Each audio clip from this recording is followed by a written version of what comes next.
A mãe do milionário comprou seu silêncio. O anão apenas sorriu e entregou as provas. A frase veio como um estilhaço na cabeça de Cleide. Não uma manchete, mas a forma como o mundo parecia entender tudo ao redor daquela casa, em pedaços. Ela segurava o telefone com a tela fria contra a palma enrugada. A notícia, das poucas que escapavam pela fresta dos muros altos, transformava o que ela sabia em rumor. Fazia sentido. No condomínio, na rodinha da vizinhança, nas legendas cuidadosas das fotos de família postadas por Lorena, tudo precisava parecer perfeito. E perfeição exige silêncio. A mansão em Nova Lima era um exercício de luz e sombra. De dia, os vidros refletiam o céu, e os carros importados alinhados na entrada pareciam esculturas. À noite, quando as luzes baixavam, o interior ganhava uma geometria mais cruel. Corredores longos, quadros alinhados como juízes mudos, portas que rangiam com histórias que ninguém estava pronto para ouvir. Cleide havia aprendido a perceber a casa pela pele, o cheiro do sabonete caro na pia da suíte, o som distante do ar-condicionado que sempre funcionava, os passos baixos e calculados de quem ocupava os quartos de cima. Ela era faxineira há mais de 10 anos, passava por aqueles cômodos com a calma de quem conhece cada nó na madeira, cada mancha que insiste em reaparecer. A relação com Dona Yolanda era nesse tempo coisa de família, uma cumplicidade construída em pequenos gestos. A idosa cantava para as plantas do quintal, confundia os nomes dos times de futebol e guardava na gaveta de meias bilhetes de lembranças antigas. Nas manhãs em que a solidão a apertava, segurava a mão de Cleide como quem aferrasse uma tábua em alto mar. Dona Yolanda era a mãe do milionário, Eduardo Fontes, e a presença discreta que na vida pública da família havia sido reduzida a uma imagem doce em festas e almoços anuais. Lá fora, Eduardo aparecia em entrevistas, em fotos com ternos limpos e discursos sobre investimentos.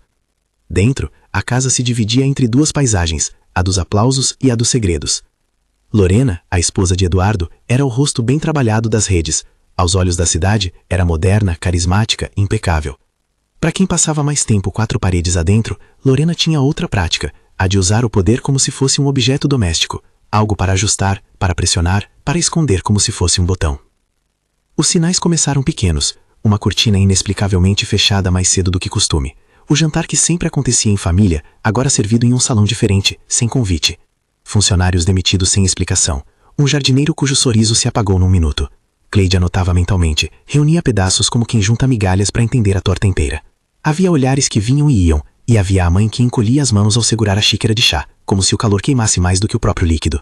No começo, a casa protegia as feridas com brilhos. Lorena tinha uma maneira de desviar perguntas com risadinhas, de transformar o questionamento em falas superficiais que ocupavam o ar, como bolhas de sabão. Tão dramática a vida dessas pessoas, dizia um comentário recebido em mensagem por Cleide, vinda de uma vizinha desconfiada. Mas ser dramática era impossível para Dona Yolanda. A velhice dela vinha com o silêncio, e o silêncio não protesta. Quando os sinais aumentaram, uma marca que aparecia no braço depois de um abraço, uma toalha molhada esquecida no banco, Cleide teve a sensação perigosa de que tudo aquilo fazia parte de um manual que ela não leria em público. Iracema, a cozinheira, notava as mesmas coisas, mas tinha uma aptidão para enterrar o incômodo com risos. Era mais jovem, e sua primeira reação fora sempre prática. É melhor cuidar para não se meter.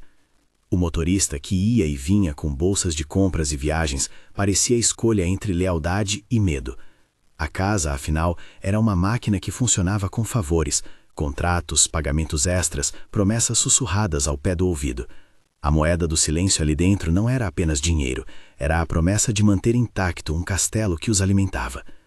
Quando tudo isso começou a pesar de verdade na alma de Cleide, ela percebeu que o pior não era o que acontecia, mas o que não acontecia depois.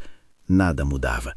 O silêncio era uma almofada que abafava ruídos, e a pergunta que martelava no peito dela era simples e devastadora. E se ninguém acreditasse? Ela pensou em falar. Pensou várias vezes, mas toda vez que a língua buscava uma palavra, Lorena passava no corredor com um sorriso e uma frase leve. A energia de Lorena era a de quem adapta uma cena para a plateia. Risos no momento certo, mãos seguras no braço do marido em eventos, comentários carinhosos diante da câmera. Era fácil confundir a manipulação com afeto. Eduardo, entre viagens e reuniões, era a sombra de si mesmo, um homem cuja atenção cabia em horários combinados. Ele acreditava no que via em fotos, acreditava nas explicações polidas.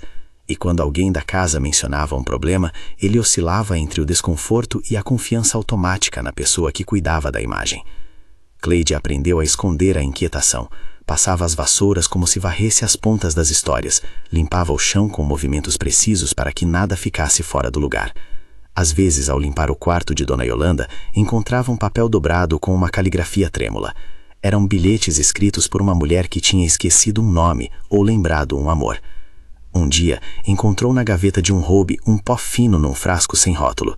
O aroma era adstringente e fazia a pele coçar quando cheirava de perto. Lorena dizia com naturalidade que era um cosmético novo, que toda mulher daquela idade precisava de produtos que a deixassem com aparência mais jovem.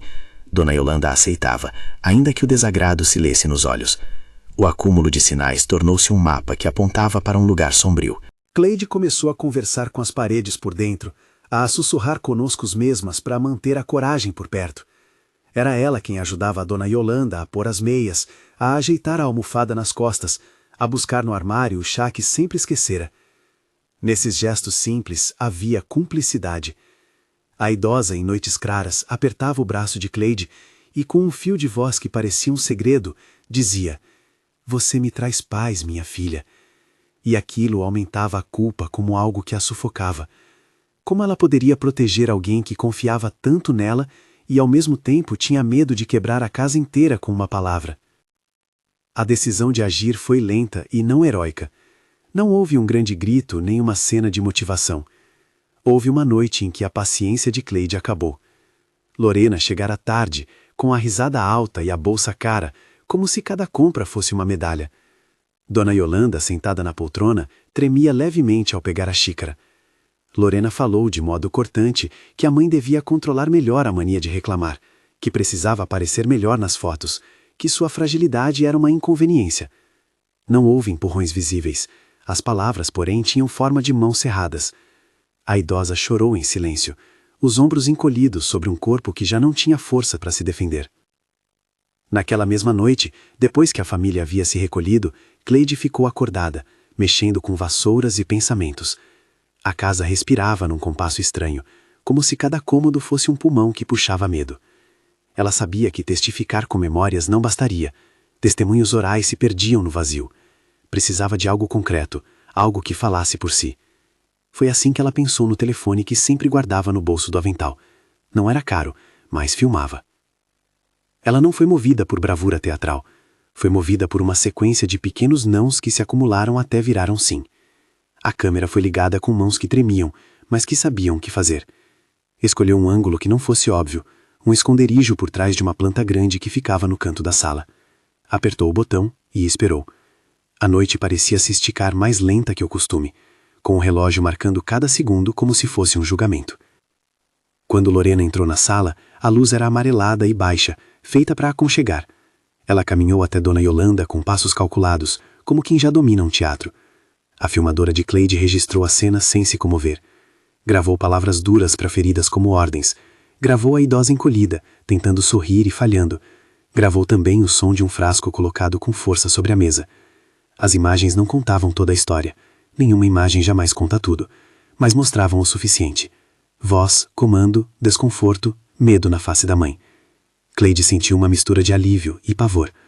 Alívio porque algo finalmente deixava de ser só dela. Pavor porque, com aquela prova, havia assumido um risco que não cabia mais em seu silêncio.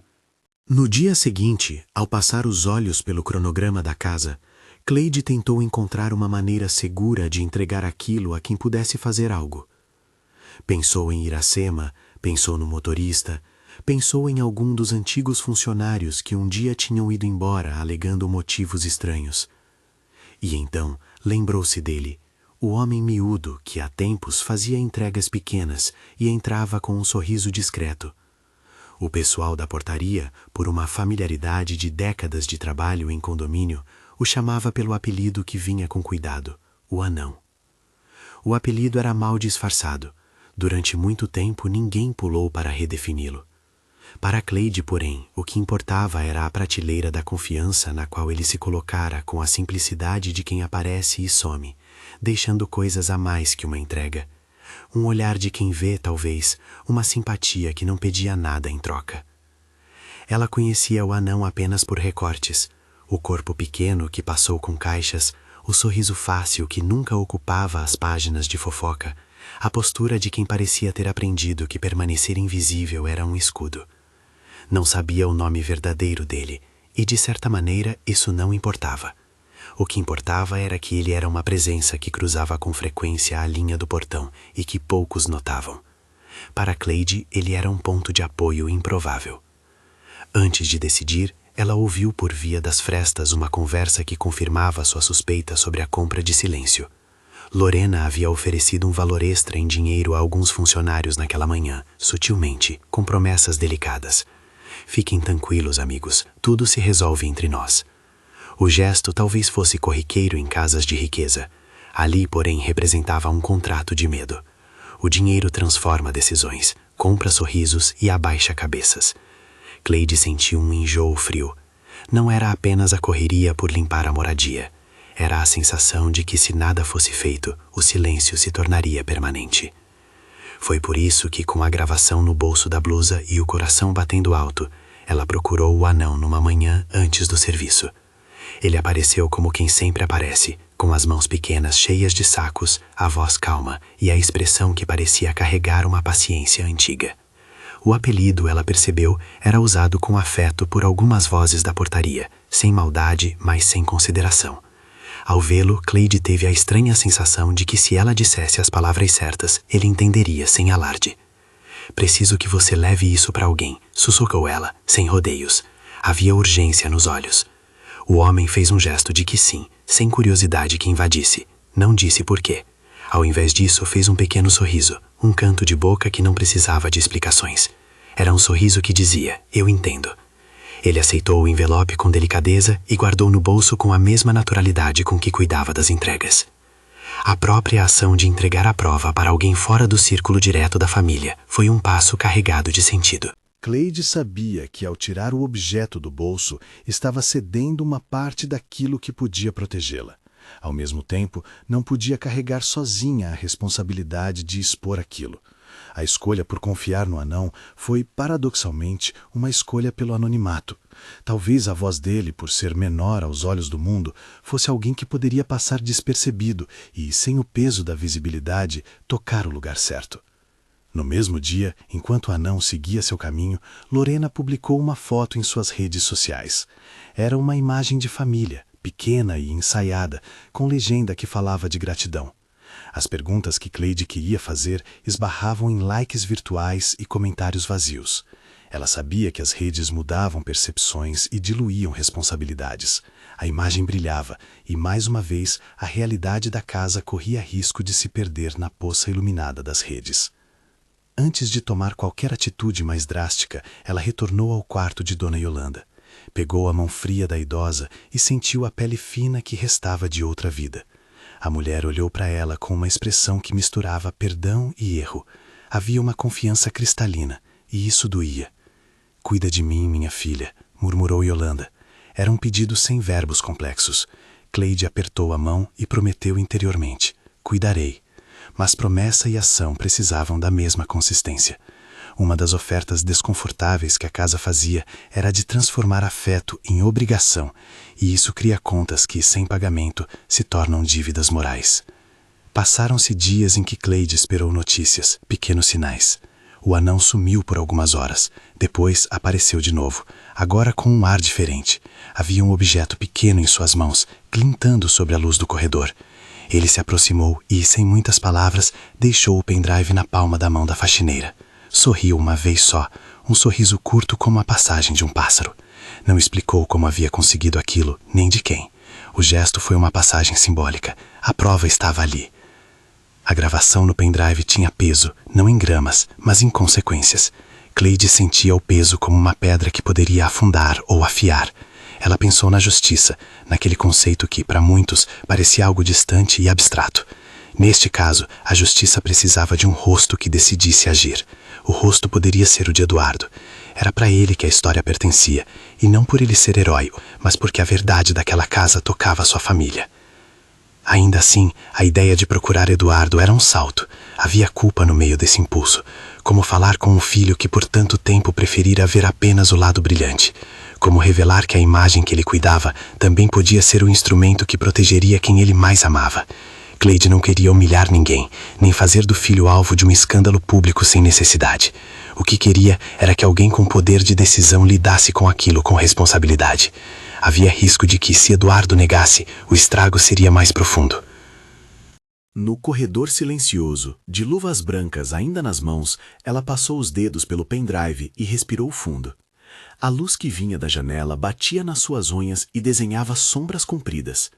Pensou na mãe de seu próprio filho, nas contas que precisava pagar, na vida que corria fora daquele muro. O mundo era feito de tantas pequenas batalhas que cada ação parecia um furacão. Mas ali, naquele momento, havia uma urgência que o furacão não poderia diluir. Ela fazia um plano simples. Encontraria Eduardo, mostraria a gravação, pediria que ele visse por si e esperaria por uma reação que não sabia ao certo qual seria. Sabia apenas que precisava haver um começo claro. Enquanto guardava o pendrive no bolso, ouvindo o sussurro do tecido, houve uma sensação de que dali para frente nada seria igual. No entanto, o cuidado de Cleide também tinha lugar para a hesitação. As paredes daquela casa guardavam segredos de quem sempre preferiu não ver. Cada passo dado ali era observado por objetos que testemunharam mais do que olhos humanos. Ela pensava no preço que o silêncio cobrou. Rostos que envelheceram mais rápido, sonhos que murcharam, memórias engolidas. E ainda assim havia beleza em outros cantos. A paciência de Dona Yolanda ao regar as plantas, o cuidado com um bolo que ninguém mais percebeu, o afeto mudo que existia entre quem não tinha poder e quem mais precisava. Enquanto se preparava para sair, Cleide olhou uma última vez para o corredor que levava ao quarto dos dois. Havia um mundo de coisas a dizer e ela escolhera uma única forma. A prova, o pendrive. Um sorriso breve do homem miúdo que se tornara uma esperança. O anão havia entregue o que faltava, materialidade para o que até então era sentimento. O objeto não resolveria tudo sozinho, mas oferecia um caminho. Ela saiu da casa com a respiração contida, sabendo que assim que cruzasse a rua e fosse até a sala onde Eduardo recebia clientes e cuidava de planilhas, a vida de todos mudaria. Se você estivesse no lugar da Cleide, o que faria? A rua estava calma, o céu com nuvens que prometiam chuva. Cleide caminhou em passos curtos, o pendrive firme no bolso do avental, e pensou que a coragem às vezes vem no tamanho de um objeto. Não era heroísmo, era necessidade. A cidade seguia sua rotina indiferente. Alguém apressado corria, outra pessoa falava alto ao telefone, uma criança batia a bola contra o muro do condomínio.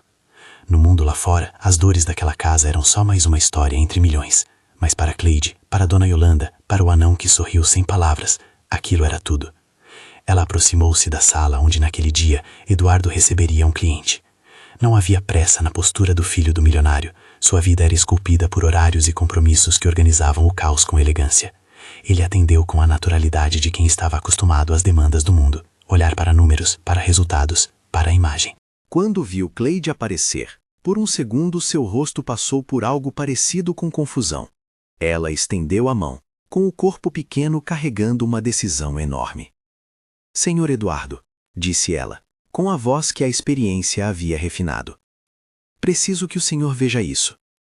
Ele franziu as sobrancelhas, curioso e um pouco evasivo. O escritório tinha prateleiras com troféus e livros sobre economia. Na parede, uma foto de família sorridente decorava o ambiente. Havia no olhar de Eduardo a sombra de um menino que crescera sobre o calor de um lar que lhe dava tudo. Inclusive a cegueira para o que acontecia dentro daquele mesmo lar. Cleide respirou e tirou o pendrive do bolso. As mãos não tremiam mais como na primeira noite. Havia agora a convicção de quem entende até onde pode ir. Ela contou, com a voz baixa, o que viu, como se contasse uma pequena história que precisava de olhos que fossem além do brilho das redes sociais. Quando falou de Lorena, das palavras duras, do pó no frasco, da reação de Dona Yolanda, Eduardo ficou pálido por dentro e por fora. Não havia ainda nele a fúria do antagonista. Havia, sim, o choque mudo de quem entende que algo valioso foi colocado à margem. Ela sabia que ao entregar o pendrive, estava pedindo mais do que ver. Estava pedindo que um homem, filho daquela senhora, assumisse a responsabilidade que sua ausência havia permitido que outros ocupassem. Cleide fechou as mãos sobre o dispositivo. E por um segundo, imaginou como seria se ele simplesmente desligasse o aparelho, sorrisse e voltasse a negócios como antes. Não seria a primeira vez que o mundo escolheria ignorar. Mas naquele olhar do filho, ainda havia espaço para uma escolha diferente. Antes que Eduardo pudesse falar, o celular dele vibrou, e os ponteiros da rotina retomaram sua marcha. A decisão que viria depois dependia desse olhar, dessa pequena reunião improvisada.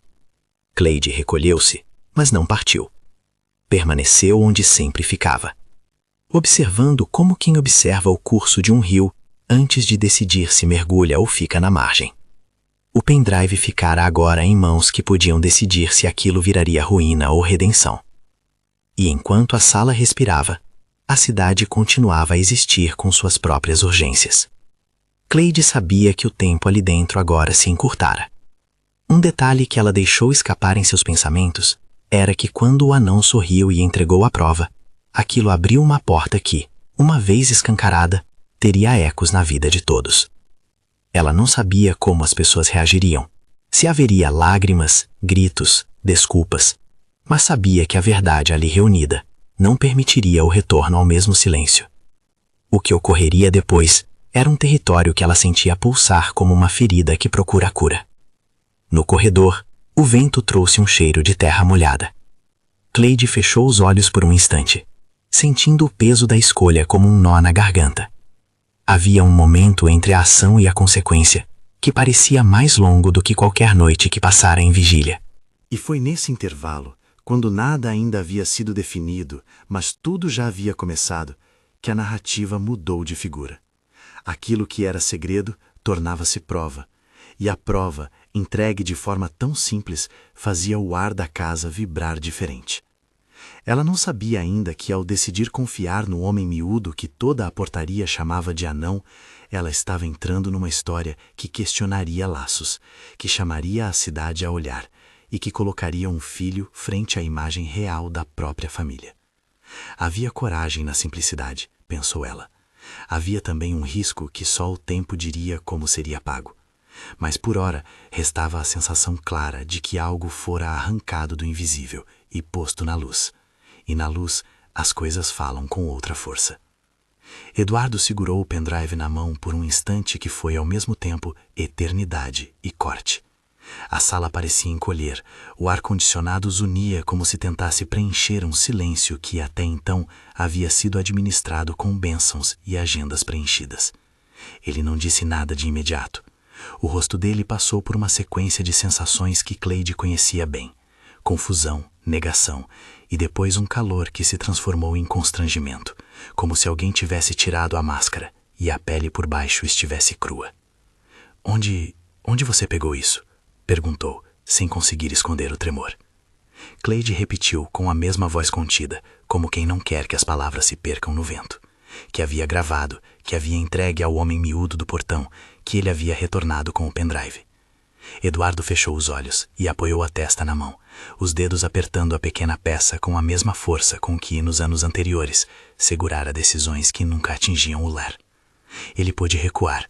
Poderia ligar para alguém, para um assessor, para um advogado, para a secretária que arrumava suas agendas e fazer daquilo uma pequena poeira, esvaziar o episódio, cobrir a mancha com mais dinheiro, com desculpas públicas, com uma viagem de distração. Era tentador. Muito do mundo dele fora organizado para permitir esse tipo de deslize sem consequências. Mas ao encarar as linhas finas da mão que o entregara, algo se partiu por dentro. Mostre, foi tudo o que disse, firmeando-se. E quando Cleide entregou o pendrive, a primeira coisa que ele fez foi colocar o aparelho no bolso com uma autoridade que denunciava medo e decisão na mesma medida. Levou o corpo à sala de sua mãe, onde, por espanto ou costume, a calma parecia ter um lugar próprio. Sentou-se ao lado de Dona Yolanda, colocou a mão dela sobre a sua e com a outra ligou o laptop que sempre ficava aberto para reuniões. A gravação não precisava de comentários adicionais. O vídeo mostrava Lorena movendo-se como uma atriz treinada para improvisar crueldade. Falas secas, ordens murmuradas que cortavam como finas lâminas. A idosa tentando obedecer, a mão trêmula, o olhar que pedia apenas um pouco de ternura que não chegava. Havia um som que se destacava. O ranger da mesa quando um frasco era colocado com força. A câmera de Cleide não tinha luxo. Tremia às vezes, balbuciava, mas era a diferença entre uma palavra e uma evidência com peso. Eduardo assistiu com o rosto pálido. Os minutos correram e a luz do fim de tarde entrou pela janela como um espelho que mostrava coisas que antes eram reflexos imprecisos. Quando o vídeo acabou, não houve réplicas imediatas. A sala guardou apenas o ruído do ar-condicionado e o eco do que fora visto. Eduardo começou. E falhou, tentando encontrar um nome para o nó que lhe apertava a garganta. Lembrou-se das festas, das carícias encenadas nos eventos, das postagens onde sorria ao lado de Lorena e de como seu mundo sempre parecera tão bem costurado. Agora uma linha, apenas uma linha, uma câmera simples, um homem miúdo com um sorriso discreto, havia puxado um fio que descosturou aquilo tudo. Havia naquele momento a urgência da decisão. Ele podia chamar a família e pedir explicações, podia confrontar Lorena sem preparar nada, podia até mesmo tentar comprar o silêncio de quem falava com provas. O que Eduardo fez foi algo mais raro. Respirou fundo e, pela primeira vez desde que lembrava, pensou menos na imagem pública e mais na mulher que, há anos, o carregara em colo. Vamos falar com ela, disse, com voz que já não buscava polir nada. Agora. Saíram juntos para a ala íntima da casa. Cleide, ainda segurando o avental com as mãos fortes, acompanhou com passos medidos. O corredor parecia mais comprido. Cada quadro, cada peça de arte, tinha um pouco do peso de testemunha. No corredor, um relógio antigo marcou a passagem dos segundos. E talvez fossem aqueles segundos, pequenos e inescapáveis, que fariam toda a diferença. A porta do quarto de Lorena estava entreaberta. Eduardo bateu com um punho, sem teatralidade, apenas para anunciar que estava ali. A voz de Lorena veio, suave e incongruente. Por favor, entre, não faça drama. Ela abriu a porta com a expressão exata que reservava para visitas e câmeras. Era a mesma que mostrava em jantares beneficentes. Sorriso calculado, olhar firme. Mas quando viu Eduardo com o laptop e o pendrive nas mãos, o sorriso vacilou por uma fração. Eduardo, o que é isso? Disse ela, já ensaiando surpresa. Ele não respondeu imediatamente. Ativou a tela com uma mão que parecia ter uma decisão nova e colocou o vídeo para tocar. As imagens encheram o quarto como água entrando por uma fresta. Lorena assistiu. Pela primeira vez, a máscara desmanchou. Não houve violência física, apenas o desespero de quem vê um castelo montado sobre ossos finos e percebe que a base ruiu. Isso é uma fraude, ela tentou, sem convicção. Isso não é, você sabe que essas imagens podem ser manipuladas. Eduardo sabia, com uma clareza que doía, que poderia calar aquilo com dinheiro, com uma negação pública, com advogados que redigiriam notas de repúdio. Mas havia algo mais caro do que reputação. Havia a mãe. Era sua mãe, disse ele, simples. Minha mãe.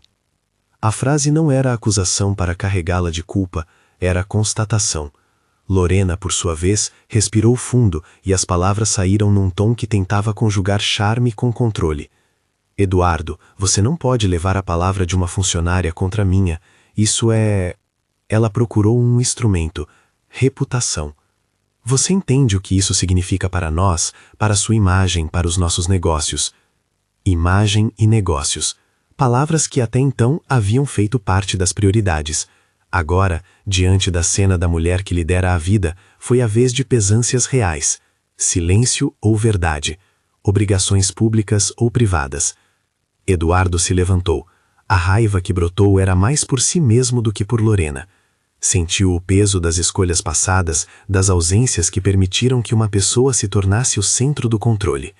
Havia lágrimas guardadas atrás dos olhos, lágrimas pelo que não fizera, pela mãe que havia esquecido ser pessoa com fragilidade e pela traição da intimidade. Saia da minha casa, disse, com a voz dura, sem gritos. apenas com a firmeza de um homem que agora sentiu que um limite fora trilhado demais. Arrume suas coisas, vai ficar fora, e não quero que volte enquanto eu não souber o que realmente se passa. Lorena tentou argumentar, tentou chorar, tentou culpar, tentou seduzir. Nada surtiu efeito. O poder dela, que tantas vezes se expressara como controle sutil, falhou diante da concretude do vídeo, das mãos que o seguravam e do filho que finalmente escolhia pela mãe. Quando ela saiu da casa naquela tarde, não foi de forma discreta. Teve sua dignidade de socialite dobrada em tabloides e mensagens apagadas, em ligações e impressões veladas. Mas ali na escada, entre malas carregadas por empregados que não queriam ver aquilo tudo se transformar em espetáculo, havia um momento em que Eduardo percebeu o efeito de sua ausência. Não apenas as ações de Lorena, mas também as omissões dele, eram parte do problema. Sentiu uma culpa que não buscava justificativas, apenas um peso que o forçava a agir diferente dali em diante.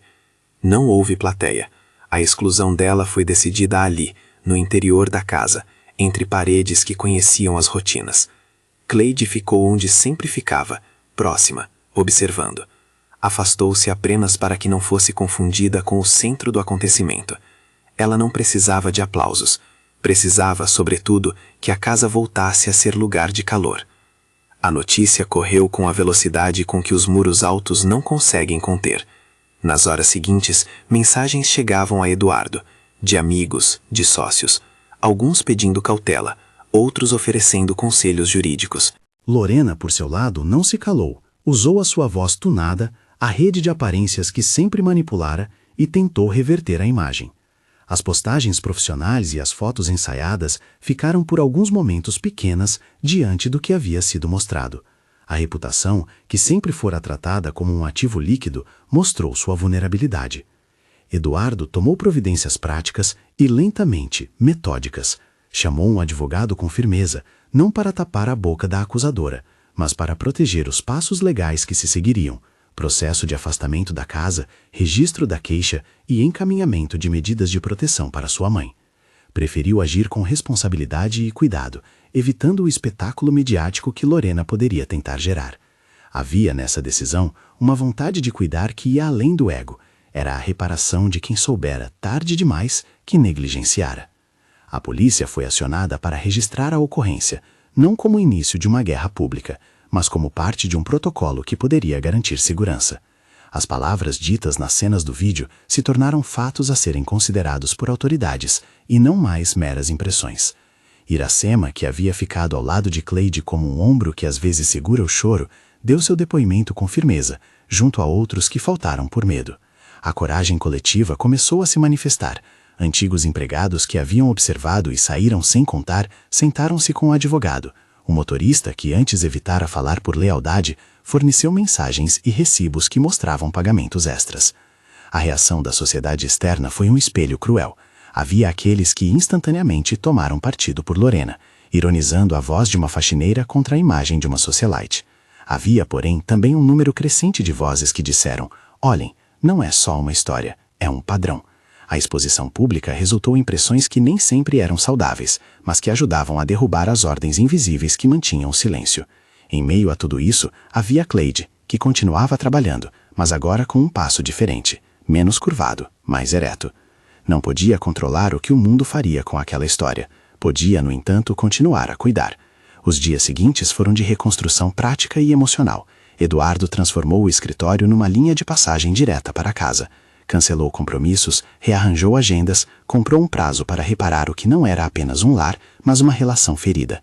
Passava as tardes ao lado da mãe, ouvindo-a com atenção, e quando ela não falava, segurando sua mão. Não era apenas presença física, era o trabalho de aprender a ouvir o que a idade traz. Memórias truncadas, fatos repetidos, pequenas confissões que exigem paciência. Dona Yolanda reagiu de maneiras que eram ao mesmo tempo comoventes e tortuosas. Tivemos momentos de silêncio absoluto nos quais ela parecia recuar para dentro de um casulo. E tivemos também momentos de lucidez solar, em que ria por nada e lembrava de histórias de juventude que não tinham nenhum lugar no escândalo recente. Não houve um perdão automático, nenhum diálogo que colocasse tudo nos eixos da noite para o dia. Havia, contudo, sinais pequenos e constantes. Ela comeu melhor, aceitou tomar sol no jardim, voltou com cautela a regar as plantas que há muito tempo estavam esquecidas. A recuperação foi medida em pequenos atos, como quem costura um tecido gasto ponto a ponto. A casa sentiu uma transformação lenta. As cortinas deixaram de fechar cedo demais. Os quadros nas paredes pareciam respirar. Havia vozes que antes não existiam, conversas entre Eduardo e Cleide, entre Eduardo e Iracema, sobre cuidados, sobre horários de medicação, sobre uma rotina de almoço que respeitasse o apetite reduzido de Yolanda. Era um trabalho de reconstrução que exigia orgulho menor e disposição maior para aprender. Lorena, por sua vez, não sumiu do horizonte. Tentou recorrer a antigos contatos, tentou montar narrativas alternativas, procurou apoio entre conhecidos que, por conveniência ou medo, assistiram o desenrolar com olhos calculistas. Em alguns momentos, enviou mensagens de suposta contrição para Eduardo. Em outras, ameaçou expor partes da vida íntima do casal. Mas no centro havia algo que ela não controlava. A prova era concreta, inegável. A estratégia que restava era atacar a credibilidade de quem a havia denunciado, a velha arma do desacreditar. E isso exigia novamente coragem por parte dos que falavam. Houve processos inevitáveis. A justiça começou a mover-se no seu tempo, lento e preciso. Eduardo optou por manter a prioridade na proteção. As medidas judiciais serviram para estabelecer distância e segurança para Dona Yolanda. Além disso, ele tomou providências pessoais.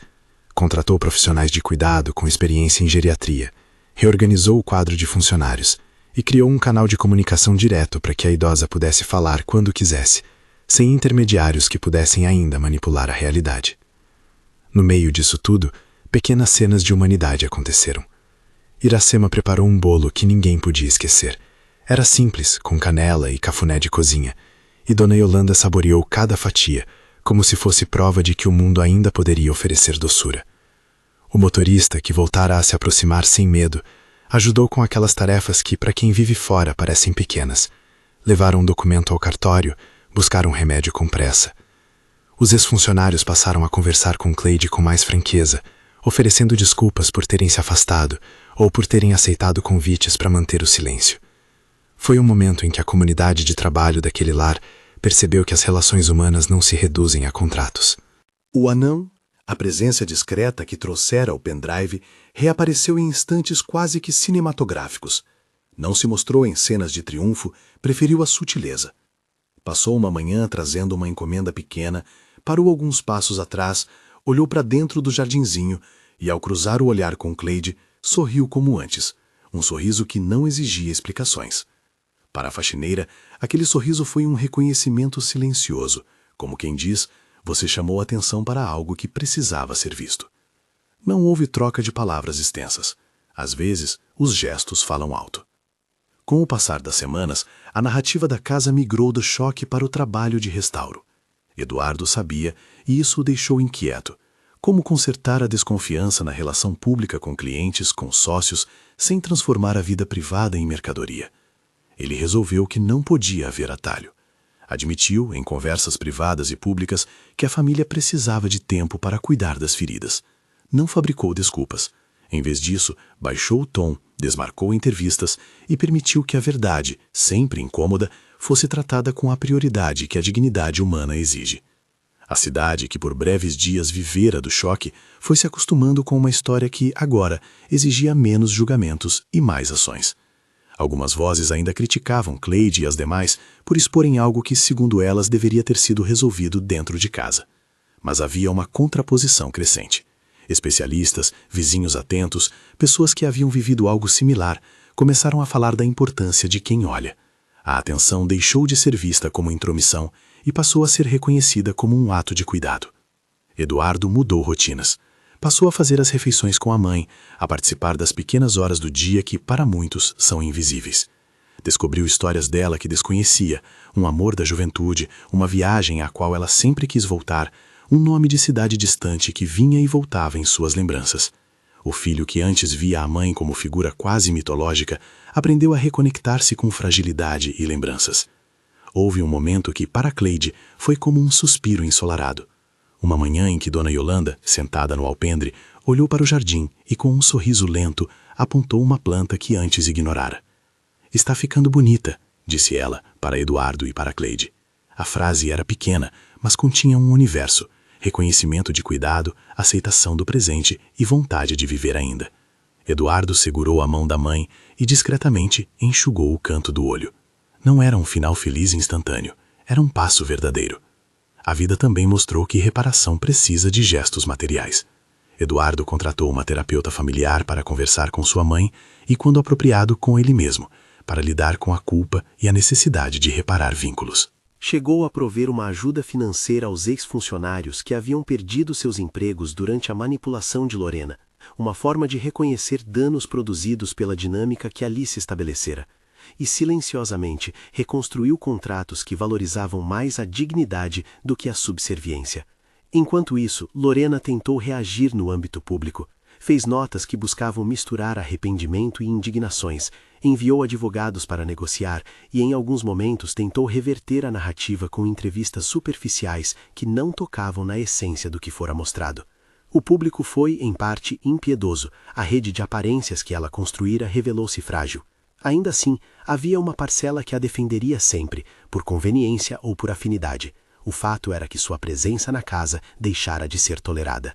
A saída definitiva formalizou um encerramento que socialmente a tornava um capítulo separado da família. No período que se seguiu, Cleide permaneceu no seu posto, mas com algo alterado. Passos mais firmes, olhar que já não se curvava por medo.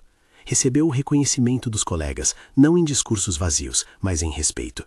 Iracema, que por sua vez havia sustentado a força de quem nutre, continuou ao lado da cozinha, agora com espaço para suas ideias, sem o temor de retaliações.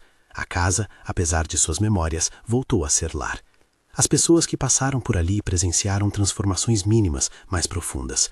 Portas deixaram de se omitir, palavras deixaram de ser atropeladas por sorrisos mecânicos. Havia também reparos burocráticos, papéis assinados, termos de separação, processos que correram em ritmos legais. Nada disso, porém, poderia reduzir a dimensão humana do que acontecera. A história virou lição. Um amigo antigo de Eduardo lhe disse uma vez, depois de meses, que o episódio havia reordenado as prioridades do homem. Você recuperou o que importa. Pode levar tempo, mas está no caminho. E o que aconteceu a quem observou e se calou por medo? Alguns trouxeram arrependimento, outros simplesmente mudaram de vida sem olhar para trás. O ponto que mais doeu para Cleide não foi a transformação dos outros, foi a constatação de que por muito tempo o silêncio foi tratado como moeda. Ela guardou essa lição como quem guarda um remédio, não para ser usado com orgulho, mas para lembrar, sempre, que olhar pode salvar. O anão por fim desapareceu da ala do portão como sempre fazia, sem dramatizar. Passou a aparecer com menos frequência depois que as coisas se acalmaram. Mas numa tarde amena, quando Eduardo organizava o jardim com luvas e sapatos simples, o homem miúdo apareceu do outro lado do portão, segurando uma sacola. Cruzou o olhar com o dono da casa e sorriu. Desta vez o sorriso foi pequeno, mas claro, como se dissesse, a vida seguiu, fiz apenas o que podia. Eduardo inclinou-se um pouco e acenou, um gesto de gratidão que não precisava de palavras. A história, no entanto, não terminou como uma novela pronta. Houve dias de tensão, houve dias de desconfiança. A reconciliação entre mãe e filho foi lenta, cheia de reticências e de frases que ficaram por dizer. Mas aconteceu. Eles foram construindo um novo jeito de estar juntos, menos ruidoso e mais atento. Havia cuidado nos detalhes, um chá feito com carinho, uma música que tocava baixinho, telefones atendidos com paciência. Para Cleide, a experiência foi um grande aprendizado. Descobriu que coragem não é a ausência de medo, mas o peso de continuar apesar dele. Aprendeu também que as pequenas presenças, como a do homem miúdo do portão, podem ter efeitos desproporcionais. E que, no fim, a verdade, quando tornada visível, exige responsabilidade. Ela continuou a cuidar de Dona Yolanda, agora sem aquele nó de culpa na garganta. Seu olhar ganhou um traço de confiança que viera com a ação. As pessoas na portaria passaram a chamá-la de Cleide sem diminutivos, com a mesma voz respeitosa que, outrora, reservavam ao gerente do condomínio. No plano público, a história serviu de lembrete. O que é mostrado nas redes é uma seleção. Por trás das imagens há complexidades e vulnerabilidades. Para alguns, isso se tornou um apelo à atenção. Para outros, uma chamada à empatia. Em rodas de conversa, nos cafés e nas calçadas, pessoas que vivenciaram situações análogas começaram a trocar experiências, a dividir onde buscar ajuda. Pequenos grupos surgiram, formando uma espécie de rede que oferecia orientação a quem percebeu sinais e não sabia a quem recorrer. A lei seguiu seu curso e a justiça tomou decisões relativas à proteção e ao afastamento. Não era, nem poderia ser, uma substituição automática do processo emocional e do cuidado exigido pela recuperação. Havia implicações legais a serem tratadas com seriedade, e Eduardo assumiu responsabilidades para que a casa fosse um lugar seguro e digno. Ao encerrar o ciclo imediato do conflito, ficou claro o que a história carregava como lição. Um olhar atento pode salvar uma vida. Uma prova simples pode desmontar uma fachada. A coragem de uma pessoa comum pode provocar mudanças que pareciam impossíveis. Cleide não buscou glória, buscou apenas que a mãe de seu patrão, e a idosa por quem criara afeto, tivesse a dignidade que merecia. E por isso, a vida lhe deu de volta pequenas recompensas. O sorriso de Dona Yolanda em manhãs de sol, o respeito renovado dos colegas e a sensação de que, de alguma forma, havia feito o que a consciência pedia. No último capítulo dessa fresta de tempo, num almoço simples em que Eduardo coordenava a mesa com mãos que agora faziam tarefas domésticas com dedicação, ele se voltou para Cleide. Havia no rosto dele uma serenidade que não era de heroísmo, mas de reconhecimento. "Obrigado", disse, como quem resolve uma dívida que não se paga com dinheiro. Cleide apenas sorriu. Não buscava palavras que enchessem o vazio do passado. Buscava apenas o presente. A casa finalmente parecia um lugar onde vozes eram ouvidas. Nas noites que se seguiram, Yolanda voltou a ver a família não como uma imagem polida, mas como companhia que precisa ser cultivada. E o anão? O homem miúdo do portão foi, para sempre, um personagem de gesto simples. Apareceu no momento certo, sorriu e entregou as provas. Não faz sentido transformar sua figura em lenda. Ele permaneceu com a discrição que sempre teve, com o sorriso curto que iluminou um caminho. Às vezes, quando passava, alguém acenava. Em outras ocasiões, não. Seu papel fora o de catalisador, e o mundo não precisava de mais dele do que isso. No fim, resta a pergunta que atravessa a história. Quantas casas ainda guardam segredos por medo, por dinheiro, por aparência? Quantas vezes a mão que segura o pendrive é a mesma que passa despercebida pela cidade? A resposta que essa casa dava era simples e contundente: olhar e agir. E que a ação nem sempre é heróica. Muitas vezes é a firmeza de uma faxineira com um telefone, a discreta coragem de um entregador de poucas palavras, e a decisão tardia de um filho que escolhe também ser humano. Se esta história tocou você, se fez repensar algo, compartilhe. Talvez, ao lembrar alguém de olhar com atenção, você ajude a evitar que o silêncio continue comprando vidas com promessas bonitas. A mãe do milionário foi salva de um silêncio que fazia mal. O anão sorriu e entregou as provas. E no fim, a casa aprendeu a ser lugar de cuidado outra vez.